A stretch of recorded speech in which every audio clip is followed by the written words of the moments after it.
It's kind of bright out there right now. You're going to get the sunlight on you, but this is the easterly commute right now, folks, and we're back. And let me tell you why I want to talk to you real quick.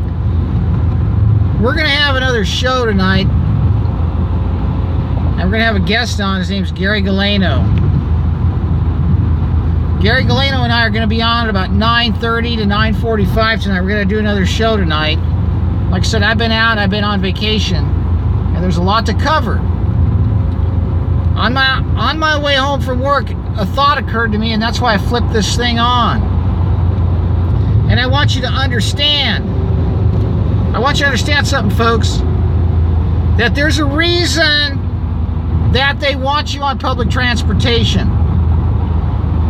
And there's a reason why they've emptied all the mental hospitals into the streets, folks. There's a reason why they're emptying the jails into the streets. And the reason why they're spending hundreds of millions of dollars on buses that nobody rides and trains that nobody takes is because they want you stabbing and jabbing on your commute home, folks. You see, here's the deal.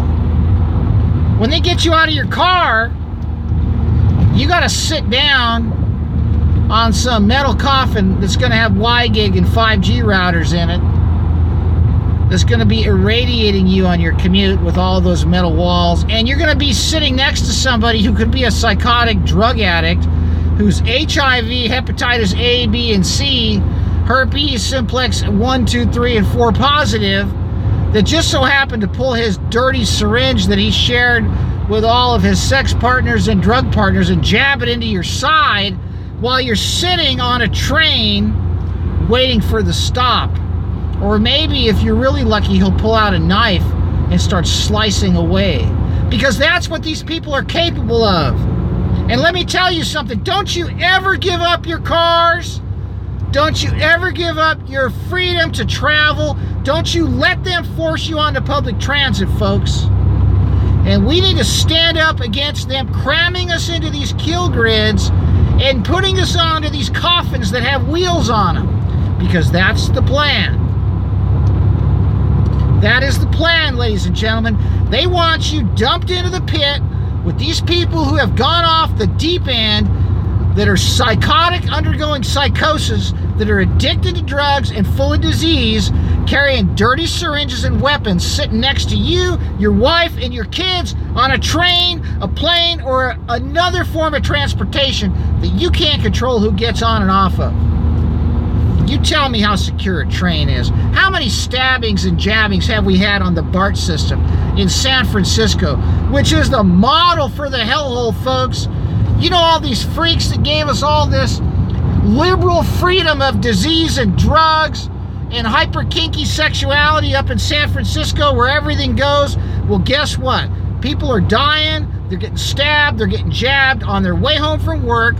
There's literally shit all over the streets with syringes, tents, and crazy people yelling F you, threatening to stab you. And this is what's going to happen all over the place, where they set up the Hunger Games, big walled, high density urban nightmare called a kill grid, folks. Don't you ever let go of your single family residence. Don't you ever let go of your automobiles. The minute they let you be put in a cage on one of their tin cans on wheels, it's over. And they're working hard at it. You demand that they keep fixing these roads and that the money goes into the freeway repair and expansion. We don't need trains with all these people that are whacked out of their minds walking the street. Unless, of course, you want your daughters getting kidnapped or your little boys getting kidnapped or getting stabbed by one of these whack jobs. They're not doing anything about creating all these whack jobs. They're making the situation worse. Why? I'll tell you why. Because they keep feeding everybody into the meat grinder and send them to war so they can come back with their heads all racked and stacked. And what's the solution? They drug them up and make them crazier. And where do they end up? On the streets. And who's doing anything about it? Nobody. This solution is getting out of hand. And the solution is to try to help these people. But guess what?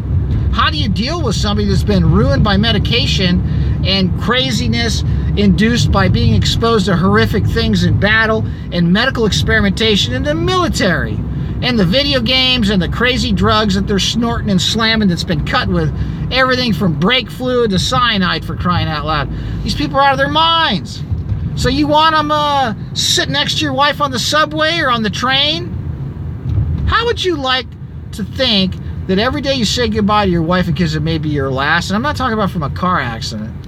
I'm talking about from some of these deranged loons that are walking around, that are a walking pharmacy and walking petri dish with the hazardous waste box on their back full of syringes. And sometimes they're sticking out of their pockets or up their sleeve. I don't know what to tell you folks, except this came to me, and I'm sick of hearing about innocent people that are paying their taxes and getting up early, going to work, gotta live in fear every time they get on a train or a bus. And don't let them put you on a train or a bus. Do you understand me? That is the problem. That's the goal. Because guess what happens when they do? You know what happens when they do. Then anything goes, folks. Anything goes. And you know when anything goes? It all goes.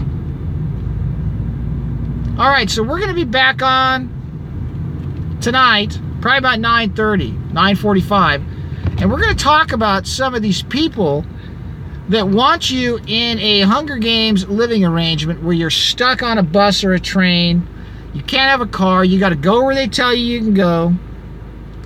And you got to be exposed to people that are coughing on you, that cross this border with no paperwork, that who knows what diseases are carrying. You know what? I'm not being insensitive or inhumane. You want to know something? I shouldn't have to be forced to sit on a bus with someone walking around with a hazmat box from the backside of a biological weapons facility. And that's what these homeless people have. They got these dirty syringes, they live like pigs in filth, and they do drugs constantly, and they inject themselves, and they've got all kinds of weird things going on with them. You know what? I feel sorry for homeless people. I give some people money when I think they need it. I'll buy them food, but I'm not going to support their drug habits. You want to know something? I'm raising kids. And you think I'm going to put up with somebody living in my house that's doing drugs and ruining their life and being a lazy bum? Heck no! They deserve to live under the bridge. Now, if they need help, then they need to get the help they need. And there's plenty of help out there. They don't want it. They want to keep slamming the heroin. They want to keep smoking the meth. They want to keep freebasing the oxys. They want to keep smoking the chronic and drinking the malt liquor and eating the Snickers bars and make you pay for it and make your wife pay for it when they need to get on the bus. I'm mad because I just got some more emails today about innocent people, especially young women who are being attacked coming home from work. And that's wrong. I've seen it all, folks. I've seen people die with needles in their arms. I've seen people die of AIDS. I've seen people die from all this stuff. And I don't want nobody with a dirty needle jamming it into my wife when she's coming home from work or she's going to get some groceries. And they're forcing us into a situation where you're going to have to take a bus or a train to go get your groceries and be locked in there with these psychopaths that have knives and guns and syringes. And that's part of the Agenda 21 plan, folks, is to mix you in with the meth heads and the monsters. All right? Now, if you want to go bring these people lunch and make them sandwiches with your church, that's a noble thing to do, and I wholeheartedly support that endeavor. Because churches should try to reach out to these people and reform these people. And these people need Jesus Christ and the power of His Holy Spirit to get off their drugs and to straighten their heads out. But it is not the solution to throw us all together in the mire and make us sink and drink and think together. These people need to wake up and clean up or get away from everybody. They have no right to force us onto public transit with these people. These people need help, but you want to know something? We have a right to safely travel in this country on the roads that our tax money has already paid for.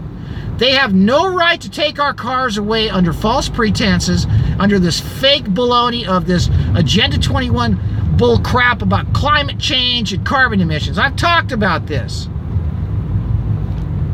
And anybody that doesn't want to deal with this, guess what? They're part of the problem. All right, look, enough. Come back and join us tonight between 9:30 and 10 o'clock.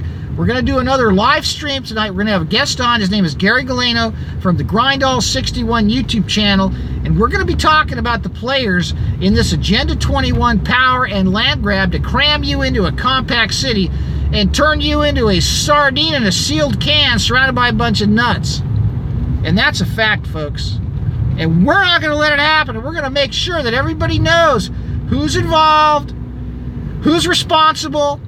And my goal is that none of these creeps that are involved in these clandestine, high-level, secret government, unelected, unconstitutional bureaucracy bullcrap sleep well at night because of what they're doing.